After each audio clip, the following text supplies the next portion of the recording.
News on the Hour, presented by Indeed.com. I'm Monica Ricks in New York. The search for a missing submersive that went missing while exploring Titanic wreckage earlier this week is over. CBS's Roxana Saberi reports the U.S. Coast Guard found pieces of that sub today. The debris that they found was consistent with the catastrophic loss of the pressure chamber of the Titan submersible, and they pointed to these 5 main pieces of debris. One was the nose cone and also both ends of the pressure hull, and they are analyzing all of that to see what exactly happened. Coast Guard Rear Admiral John Mauger later talked about the chances of finding their bodies.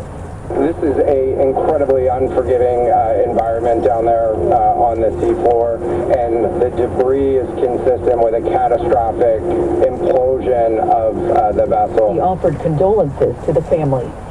Embattled Republican Congressman George Santos is now slamming a judge for revealing his father and aunt were the ones who co-signed a bail bond to keep him out of jail.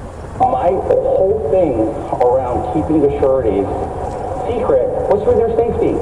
Because of the death threats I get, I can handle that. I ran for public office. They did not. They're private citizens. Santos says he'd rather go to jail than subject them to media scrutiny.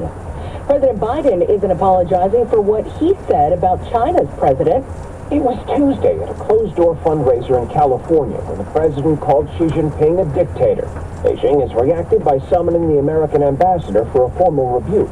But at the White House, the president told reporters, I expect to be meeting with President Xi sometime in the future. And when asked if his remark might further complicate the U.S.-China relationship, Mr. Biden insisted it won't. That's CBS's Stephen Portnoy reporting.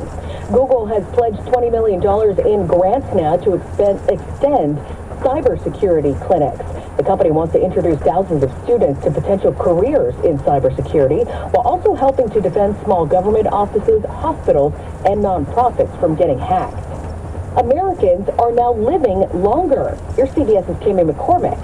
The median age is now nearly 39 years old, according to the Census Bureau. Birth rates fell sharply at the beginning of the pandemic, but they've been falling for years.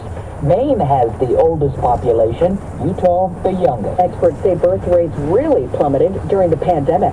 Well, parents may want to pull the plug on any baby shark bath toys tonight. More than 7.5 million of them are being recalled now because their plastic fins can seriously hurt or impale children. At least 12 kids have gotten hurt so far. 9 needed stitches. This is CBS News. Well, that's today's news. I didn't hear the good news, did you? I didn't think so. I guess it's all about perspective. The glass is half full. Well, as always, I want to thank you again for coming along with me on these Dash Cab News adventures. You know the drill. Peace, love, and all that hippie jazz. Bye-bye, everybody.